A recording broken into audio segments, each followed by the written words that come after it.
Semana passada eu falei sobre consagração e esse é o tema do nosso mês de dezembro. E como eu vou só falar novamente, o Senhor, quando colocou esse tema no meu coração, Ele colocou porque dezembro é um mês que muitas vezes nós quebramos a nossa relação com Jesus. E aí na semana passada a gente meditou, quem esteve aqui ouviu que a gente meditou sobre Obed-Edom, que recebeu a arca de Deus na sua casa. Porém, houveram outras duas ocasiões onde essa arca foi recebida pelos filisteus, que colocaram elas no templo. E eles acabaram recebendo uma maldição porque tentaram unir a santificação do Senhor com idolatria. Abinadab, que é o símbolo de um homem que passou 20 anos com essa arca na sua casa, mas não houve qualquer transformação na casa de Abinadab. Não há qualquer registro bíblico de que Abinadab tenha recebido uma bênção extraordinária, como por exemplo recebeu Obed-Edom com 3 meses com a arca na sua casa. E aí depois de pregar essa mensagem no domingo passado, eu fui para casa, eu fui buscar o Senhor essa semana para entender o que o Senhor queria que falasse. Ao mesmo tempo estava vivendo essa realidade de orar pelo pastor Joel. E aí o Senhor vinha falando sobre fé, e eu vinha meditando sobre todos os aspectos possíveis da fé. E aí eu entendi que a fé é a mola propulsora de tudo que a gente faz. Tudo. É o fundamento sobre o qual todas as coisas na vida espiritual se deve construir qualquer ação que tenha valor espiritual.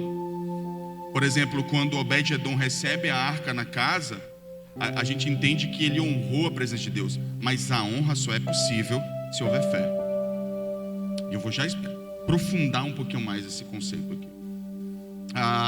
Quando a gente fala, por exemplo, de alguém que decide se santificar, só vai fazer isso se for movido, pelo menos de uma maneira efetiva, e que tenha efeito espiritual se for movido por fé. Alguém só serve de uma maneira que realmente traga efetividade espiritual se for por fé. Porque olha só, eu quero começar com Hebreus 11, 6, para a gente começar essa reflexão. Abra sua Bíblia aí comigo, em Hebreus 11, 6. Porque a fé é o fundamento de todas as coisas. Eu já até preguei sobre fé em outra ocasião aqui, talvez você nem lembre, mas o que eu vou falar hoje é diferente do que eu preguei da última vez. Então, Hebreus 11:6 diz o seguinte: sem fé é impossível agradar a Deus, pois quem dele se aproxima precisa crer que ele existe e que recompensa aqueles que o buscam. Tem alguns elementos nesse texto que eu quero que você preste bem atenção. Sem fé é impossível agradar a Deus. Nós vamos falar sobre isso. 2, pois quem dele se aproxima precisa crer que ele existe. Eu já preguei sobre essa parte inúmeras vezes, mas eu vou frisar novamente. E o último é que ele recompensa aqueles que o buscam. E eu estava orando a Deus, Senhor, o Senhor é Deus que recompensa. Tá, mas aí a gente pergunta, de que recompensa estamos falando, né? Recompensar é fazer o que queremos ou o que precisamos? Porque nem sempre o que a gente quer, embora da nossa perspectiva pareça recompensa, mas da perspectiva de Deus não é. Então a gente precisa meditar sobre essas questões, porque elas são fundamentais. Eu quero começar construindo o raciocínio do seguinte ponto: se a gente quer algum resultado, alguma recompensa de Deus, nós precisamos entender que a fé é o fundamento sobre o qual nós devemos construir. Por quê? É possível fazer a coisa certa sem fé. Então eu posso servir sem fé. Esse serviço sem fé, ele não tem peso espiritual. Eu posso cantar, tocar, dançar, fazer qualquer coisa na igreja sem fé, e isso não vai ter qualquer efeito espiritual. Por que a arca na casa de Obed-Edom teve tanta repercussão de bênção, mas não houve em Abinadab, por exemplo, que passou muito mais tempo com essa arca na casa dele? 20 anos. Por que que, e aí a gente está falando de alguém que, embora acredite na existência de Deus, porque nós estamos falando de Abinadab, ele acredita na existência de Deus, o filho dele era inclusive um sacerdote. Só que não houve uma bênção extraordinária, não há registro de uma bênção extraordinária na casa de Abinadab. Pelos filisteus nem precisa dizer, nós estamos falando de ímpios que querem manter uma vida, aquelas pessoas que querem manter a idolatria e querem conciliar com Deus. Isso é impossível, isso resulta em maldição. Você não dá para servir dois senhores, ou você escolhe um ou você escolhe o outro, e isso é muito claro à luz da Bíblia. Os filisteus tentaram manter a arca de Deus junto com a imagem de Dagon, e isso resultou, primeiro, numa mensagem espiritual da estátua de Dagon sempre prostrada diante da arca, quebrada. Segundo, em tumores e pestes sobre aquele povo que tentou de alguma maneira conciliar a santificação, a presença de Deus com a idolatria.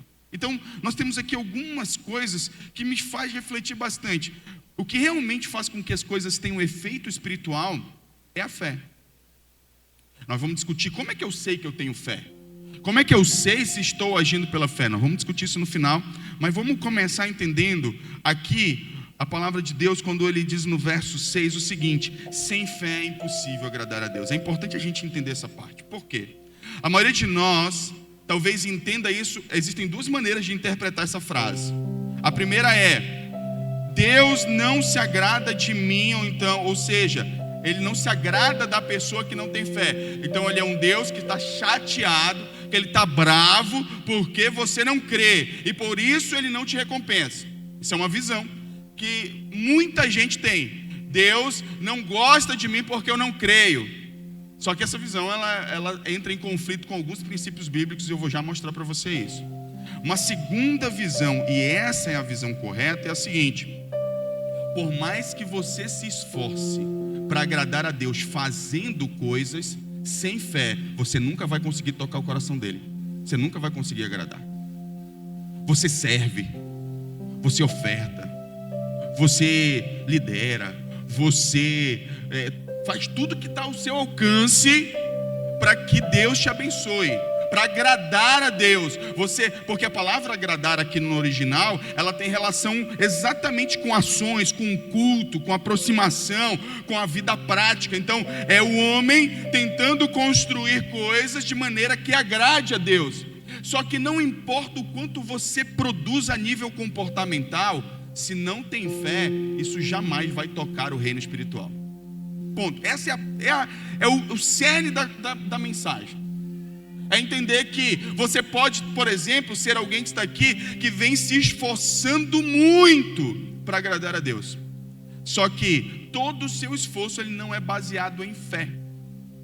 Ele é baseado em qualquer outra coisa. É baseado em resultado, é baseado nas suas expectativas, é baseado na necessidade de reconhecimento. Mas esse esforço todo muitas vezes não é baseado em fé em Deus. E como nós vamos depois encontrar aqui alguns métodos para a gente chegar à conclusão se nós temos feito por fé ou não. Então, mas deixa eu mostrar para você como biblicamente o que eu estou falando é correto. Olha só, na primeira interpretação, onde a gente entende assim, que quem não tem fé não agrada a Deus, e por isso Deus está chateado e separado dessa pessoa. Embora a incredulidade, ela, em algum nível, ela seja pecado, mas olha só como tem uma coisa interessante. Em Marcos, no capítulo 9, no verso 24, nós temos um exemplo muito interessante. Coloca aí, Marcos.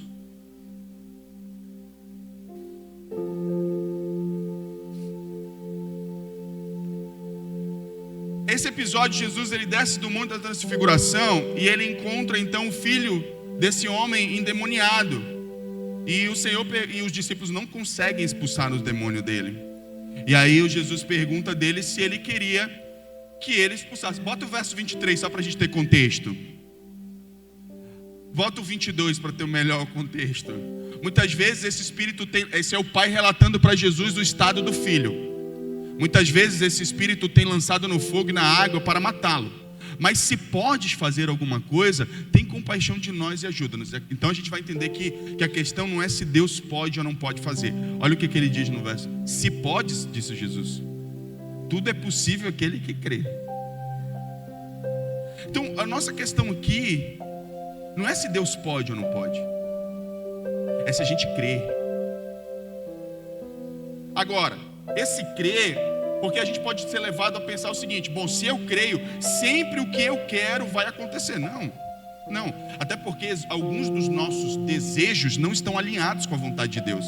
Então tem desejos nossos que devem ser frustrados. Como estudante de psicologia, tanto a minha amiga ali que pode confirmar, a gente entende que frustração é parte do processo de desenvolvimento do ser humano. Você acha que Deus também não pensa assim a nosso respeito? Uma hora ele tem que frustrar a gente. Uma hora ele tem que dizer assim: meu filho, se eu não frustrar você não amadurece. Então por quê? Porque essas frustrações, elas nascem no nosso próprio desejo. E aí, ele está dizendo aqui que tudo é possível que ele crê. Então no verso 24 ele diz o seguinte, que para mim é maravilhoso. Coloca o verso 24. Imediatamente o pai do menino exclamou: eu creio. Olha isso aqui, olha o paradoxo dessa afirmação. Eu creio, ajuda-me a vencer minha incredulidade. Ou ele crê, ou ele não crê aqui. O que eu quero dizer com isso? Que a ideia de um Deus que fica chateado com alguém que não crê, ela não é bíblica. Ela não se alinha com a verdade bíblica. Porque aqui nós estamos vendo um homem que reconhece que não crê o quanto deveria crer. E aí, qual o resultado disso? Verso 25. Quando Jesus viu que uma multidão estava se juntando, repreendeu o espírito mudo, dizendo: esse espírito mudo e surdo eu ordeno que o deixe e nunca mais entre nele. Nós estamos falando, a grande verdade é que a aceitação da verdade a nosso respeito é o primeiro passo, é resultado de fé. Eu não creio quando eu tento manipular ou fazer afirmações mentais de que tudo vai dar certo. Eu creio quando eu reconheço que Deus pode fazer, mas Ele pode não querer fazer. Ele pode querer fazer do jeito dele. Por que eu estou dizendo isso? Que relação isso tem com consagração? Você lembra de que Uzá tocou na arca e morreu? O que aconteceu com Davi quando Uzá tocou na arca e morreu? Davi ficou triste, desapontado e disse: não vou mais levar a arca. Quem vai poder fazer isso? Esse é o símbolo daqueles que por algum momento passam a acreditar que Deus só é Deus se Ele fizer do nosso jeito. Só que aí quando a gente começa a crer assim, a gente está invertendo os papéis. Deus assume a posição de criatura e nós a posição de criador. Então a interpretação de que Deus não se agrada da pessoa pessoalmente, ela é equivocada. Isso entra em conflito com esse Deus que olha um pai e que está dizendo assim: eu creio, mas me ajuda na minha incredulidade. São afirmações contraditórias, porque na verdade ele está dizendo assim: olha, eu creio, eu tenho um nível de fé, mas para esta ação eu preciso que o Senhor me ajude a crer mais. E ele foi lá e disse, e o Senhor fez. Nós precisamos então entender que boa parte das coisas que nos faltam, dos limites que nós não superamos, das ações que nós não fazemos, elas estão relacionadas com a nossa falta de fé. Vou dar um exemplo para ficar mais claro para você. Esse mês todo eu estou pregando sobre consagração, mas apesar disso, a gente acaba cedendo às pressões da carne, do mundo. E por que na maioria das vezes a gente cede?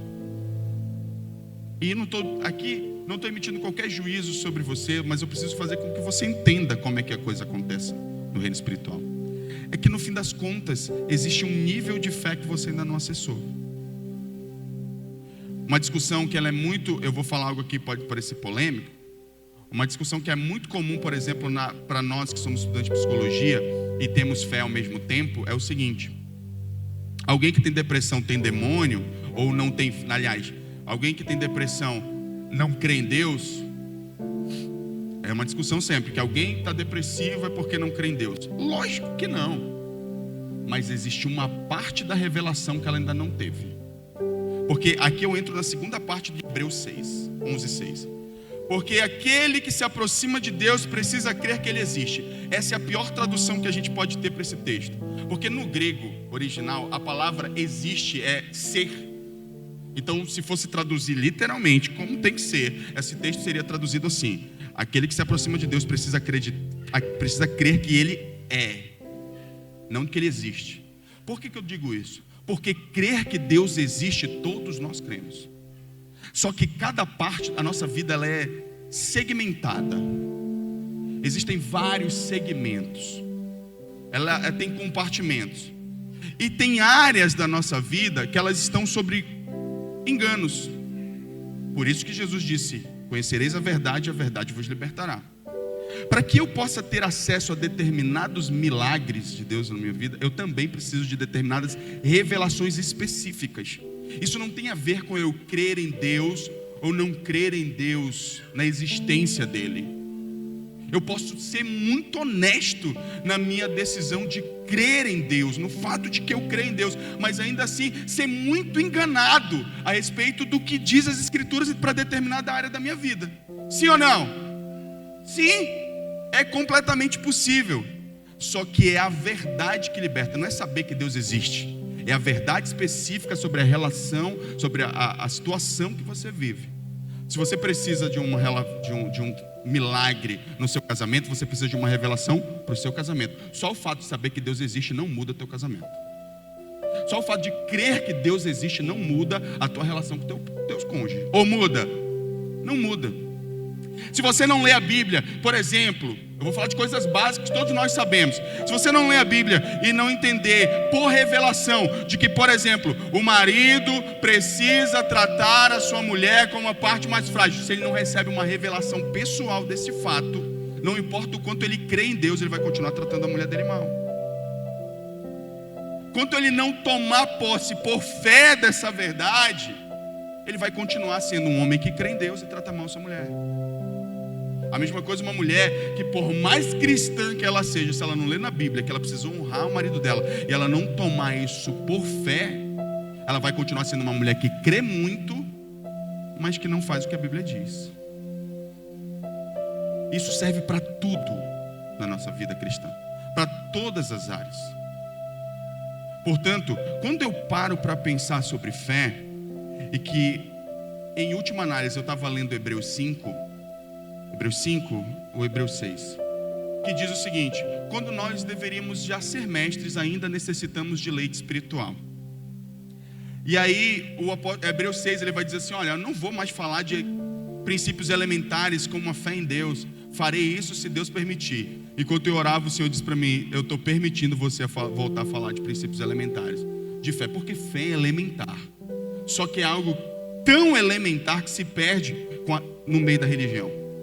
Chega uma hora que a gente não está fazendo mais as coisas por fé, nós estamos fazendo as coisas de forma automática, que a gente já não está mais se movendo pela palavra de Deus, nós estamos nos movendo de maneira religiosa, e isso tem afetado diretamente a nossa relação com Deus e os planos de Deus para a nossa vida. Aquilo que nós deveríamos estar vivendo, não estamos vivendo por causa disso. Então, veja bem, o que é fé? Fé não é tentar. Não é uma tentativa de agradar a Deus. Ah não, eu vou fazer alguma coisa aqui que eu acho que Deus quer. Não, isso não é fé. Isso é você tentando, da sua maneira, tocar o coração de Deus. Aí eu vou dizer o que eu falei semana passada a respeito de usar. Queridos, Deus não recompensa boas intenções. Pode parecer mal, mas Deus não recompensa, Ele recompensa a fé. Por mais bem intencionado que você seja, isso não é suficiente para mover a mão de Deus. A gente precisa de fé.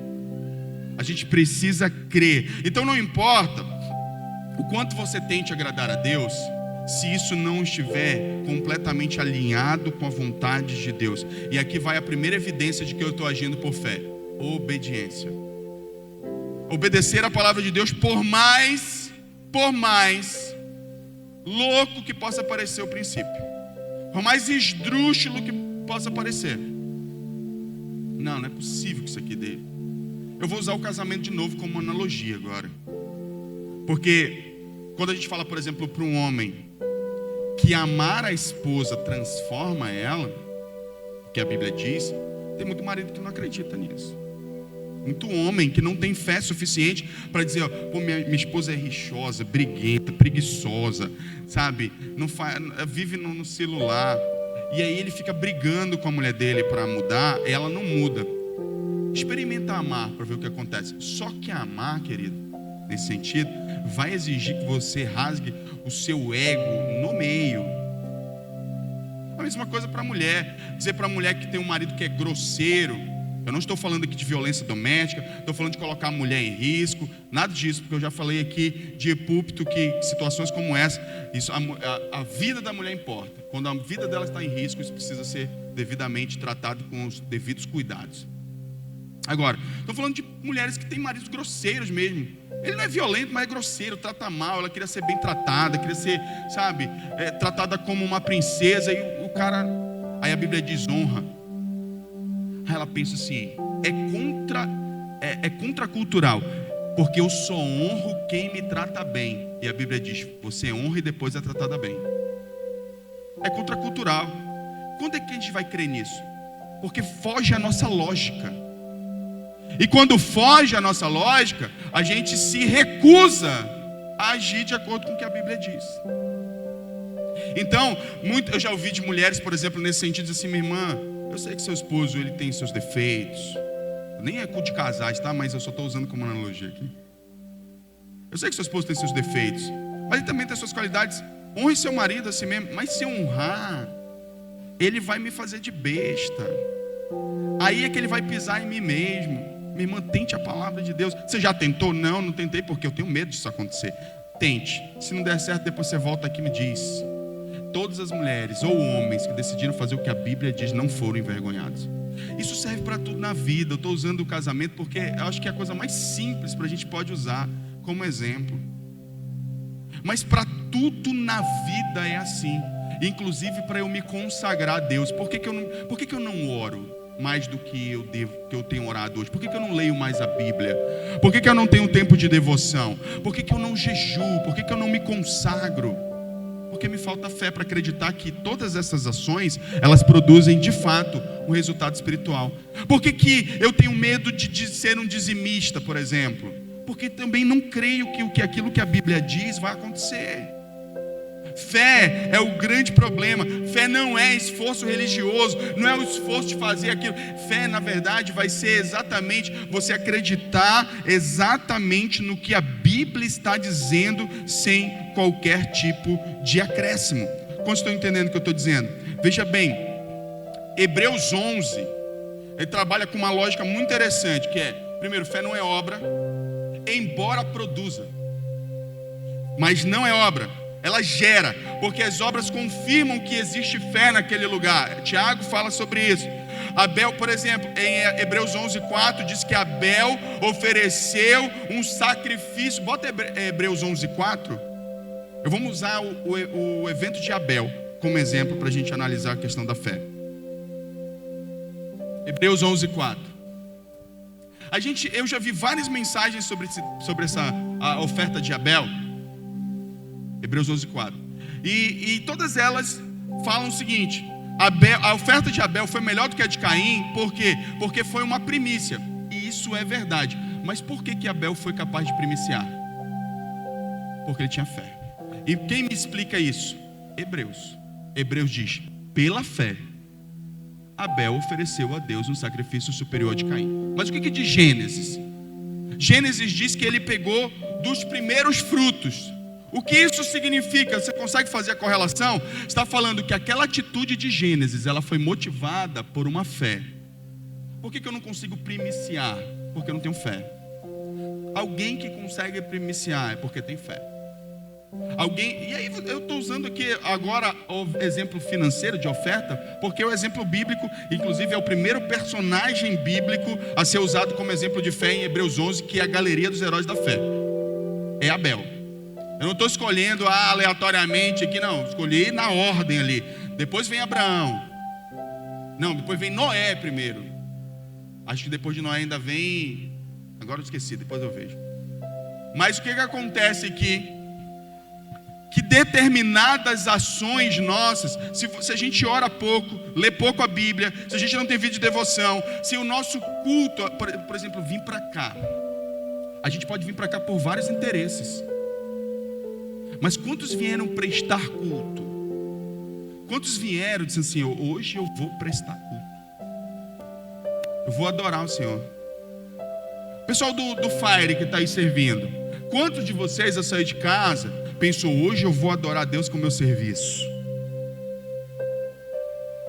Pessoal aqui do louvor, saiu de casa hoje eu vou adorar a Deus com o meu teclado, com a minha voz. Hoje eu vou adorar a Deus lá no computador. Aqueles que não estão servindo hoje, mas você vestiu a melhor roupa e disse: hoje eu vou adorar a Deus. Porque às vezes a gente só está fazendo as coisas por fazer, de forma mecânica. Já não deliberamos sobre os motivos pelos quais fazemos, e isso virou religiosidade. Sem fé pode haver religiosidade. Todas as vezes que a fé se retira, a religião assume o lugar. Simples assim. Para que haja fé, precisa haver deliberação consciente. Para que haja fé, você não pode fazer no automático. Você tem que pensar, domingo após domingo, vez após vez: hoje eu estou indo por causa disso, hoje estou saindo de casa, estou me vestindo, estou parando na frente do espelho, porque hoje vou fazer isso aqui lá no culto, deliberando conscientemente sobre suas ações. Se você não delibera, isso virou religião. Simples assim. Porque olha só, quando você vê, inclusive de uma forma automática, você pensa: o culto vai ser assado, cozido, frito, vai acontecer isso, vai acontecer aquilo. Significa dizer que você nem pensou em que tipo de adoração você vai entregar. Fé genuína delibera. A palavra de Deus diz que nós devemos amar a Deus com toda a nossa força, com todo o nosso entendimento, todo o nosso coração. Nós precisamos estar conscientes do que estamos fazendo. Agora, sem fé, pode ter religião, pode ter disciplina, pode ter moralidade, pode ter todas as coisas, mas não haverá um fruto que agrade a Deus. Você pode ser uma pessoa moral, faz tudo certinho, sabe? Não posso fazer isso, não pode fazer aquilo, não pode fazer assado, não pode fazer cozido. E quanto mais moral você é, maior é a sua frustração para quando Deus não age do jeito que você espera. Porque você é uma pessoa moral, e aí todo moral sem fé vira um moralista. Você vira um moralista que não tem ação de Deus nenhuma na sua vida. O tempo todo jogando na cara dos outros o que você faz de correto, mas quando você vai olhar para a sua própria vida, não tem quase nada de ação do Espírito Santo. Nada. Não tem quebrantamento, sensibilidade, amor, acolhimento, sabe, compaixão. Não há nada disso. Só tem um cara ou uma mulher dizendo: eu faço tudo certinho, e cobrando Deus para que Deus responda isso. Isso não é fé. Isso não é fé. Então, a gente precisa entender que para agradar a Deus, eu preciso fundamentar cada uma das minhas ações conscientemente em fé. Agora, vai ficar uma pergunta, né? Obviamente, como é que eu faço isso? Como é que eu sei, que eu estou realmente agradando o Senhor? Porque a gente pode ficar em dúvida com relação a isso. Afinal de contas, quais são as ações que provam que eu estou agindo por fé? A primeira delas é, já falei, você deliberar conscientemente. Segundo, é você ter certeza de que o motivo pelo qual você está fazendo está alinhado com a palavra de Deus. A Bíblia tem que confirmar isso. Se a Bíblia não confirma, não tem fé. Não há fé. Porque Tiago diz o seguinte, que vocês pedem e não recebem, porque pedis mal, para gastardes os vossos próprios deleites e prazeres. Significa dizer, de acordo com a afirmação de Tiago, que é possível desenvolver uma vida religiosa fundamentada nos meus desejos e prazeres. Inclusive minhas orações, elas giram em torno disso. Para que eu tenha certeza de que as minhas ações, elas são pautadas, fundamentadas em fé, eu preciso ter certeza de que o que eu estou orando, pedindo, fazendo, está alinhado com a palavra de Deus. Simples. Só que eu vou te fazer uma pergunta agora. Você não lê a Bíblia, como é que você sabe que o que você está fazendo vai agradar a Deus? Me diz aí. Vou supor que você não tem vida de devoção. Para quem não sabe, vida de devoção é você ter um momento com Deus, só você e Ele, todo dia, onde você abre a Bíblia, você vai conhecendo o Deus a que você serve, você conhecendo a vontade desse Deus. Mas vamos supor que você não tem isso. Você acorda, você toma seu café, você vai para o seu trabalho, você volta, e aí no meio do caminho a sua vida cristã é esse modelo aqui, ó. E aí você olha para a Bíblia e diz se isso está certo ou não. Sua vida cristã, você acorda e diz: oh Deus, obrigado por esse dia maravilhoso. Aí você vai no carro e diz: oh Jesus, obrigado. E aí você acredita, e aí você vem aos cultos no domingo. E aí você diz: eu sou um cristão, eu acredito em Deus, de fato, não vou questionar isso. Agora, deixa eu te perguntar, você acha que você conhece de fato a vontade de Deus? Com esse estilo de vida? Qual o momento que você para e você medita na palavra? Qual o momento que você lê a Bíblia e diz assim: hoje eu quero conhecer um pouco mais das Escrituras? Quando você vai tomar uma decisão que você não sabe qual é a direção bíblica, o que você faz? Quem é que determina? Sua vontade? Ou você é alguém que tipo assim, peraí, eu não sei o que a Bíblia diz a esse respeito, eu preciso me consultar com alguém que saiba, ou eu preciso orar sobre isso, ou eu preciso pelo menos pesquisar, ver o que a Bíblia diz a esse respeito. Se você não faz isso, significa dizer que se a Bíblia não governa a sua vida, alguém governa.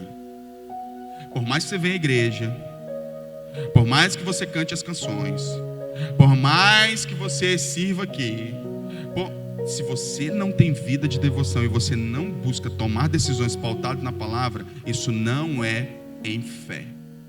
Sabe qual é o problema disso? É que porque você faz essas outras coisas, você acha que tem algum direito diante de Deus. E é aí que todo mundo se frustra. E é aqui que a gente chega no ponto de dizer, e eu não estou nem julgando você, porque eu vivi esse momento. Deus, o Joel é um adorador, Senhor.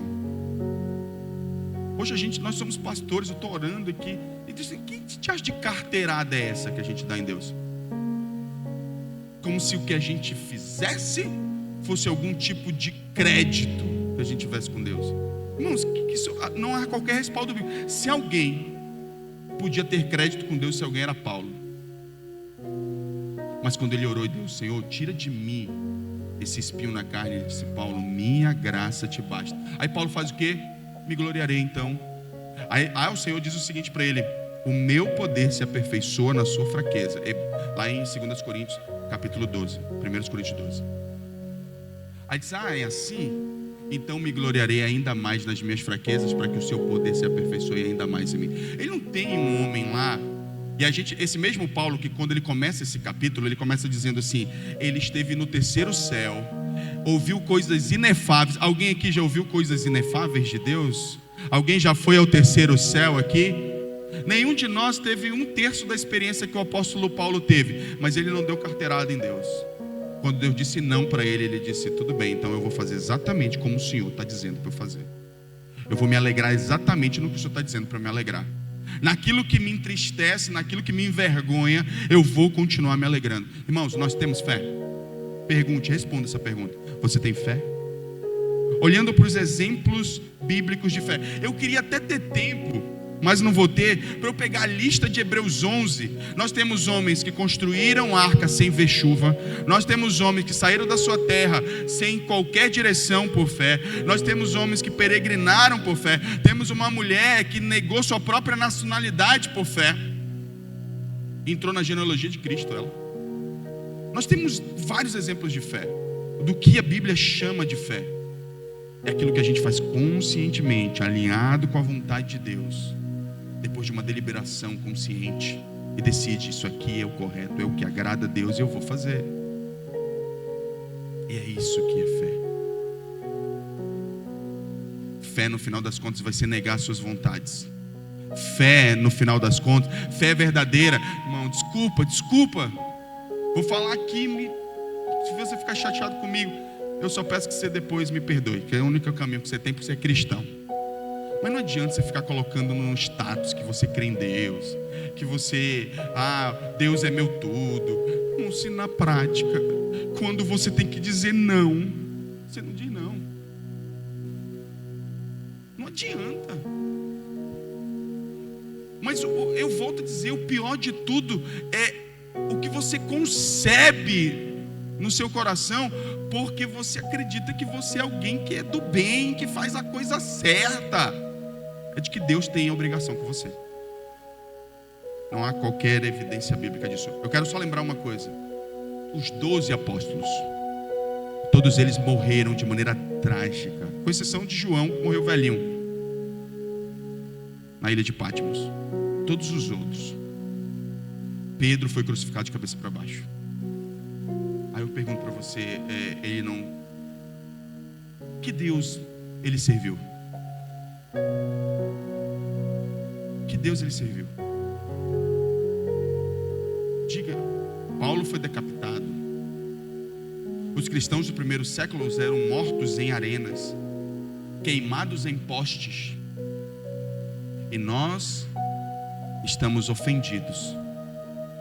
Vou falar por mim. E eu estou ofendido, porque Deus disse não vou fazer. Isso não é fé. Antes de eu pregar essa mensagem para você, eu preguei para mim. E eu fico pregando essas mensagens para mim mesmo, sabe? Eu quero perguntar de você se você tem fé. Você tem fé para ver o seu companheiro sendo queimado e você ser o próximo e continuar adorando a Deus? Eu tenho que ter fé de ver o meu irmão passando pelo que ele está passando e que Deus pode dizer não para ele. E eu tenho que ir no velório dele, chorar por ele e continuar pregando sabendo que Deus não tem filhos preferidos, que pastores não são filhos preferidos de Deus, e que pode acontecer com qualquer um de nós. E eu preciso continuar crendo.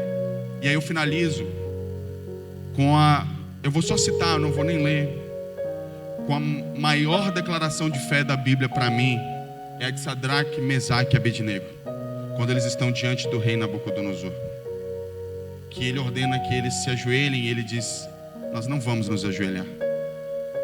Se vocês não se ajoelharem, eu vou aquecer aquela fornalha 7 vezes mais, e vocês serão lançados nela. E ele disse: ó rei, se o Senhor quiser fazer isso, se o Senhor quiser nos lançar lá, se Deus quiser nos livrar, Ele vai nos livrar. Mas mesmo que não nos livre, nós não nos dobraremos. Para mim essa é a maior declaração de fé da Bíblia, porque a declaração de fé genuína, ela aceita o bem, mas aceita aquilo que a gente considera mal também.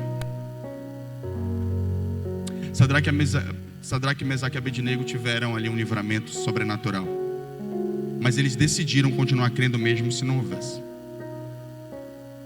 No fim de tudo, o que isso tem a ver com consagração? Tem a ver que você dizer não ao pecado tem uma relação direta com o quanto você crê na palavra de Deus. A obediência tem uma relação direta. Significa dizer, no fim das contas, que quando nós temos dificuldade de obedecer, nós temos um problema de fé. Um problema de fé. Então, eu queria convidar você a ficar de pé nessa noite.